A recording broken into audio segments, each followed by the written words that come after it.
Updated at 7:15 a.m. Service on Mark's Camden line has been suspended due to a downed tree. It is not immediately clear when service will resume. Metro is honoring tickets of Mark riders. Original post at 6:30 a.m.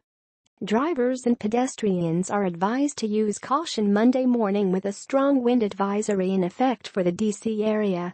Several roads have been blocked due to downed wires and trees. Officials also warned of possible scattered power outages. There were reports of downed trees in the 2400 block of Peace Street Northwest near Rock Creek Parkway. There was also reports of a downed tree and a power line along Canal and Reservoir Roads in Northwest Washington near Georgetown, and a fallen power line in the 3900 block of Garrison Street Northwest. No injuries were reported.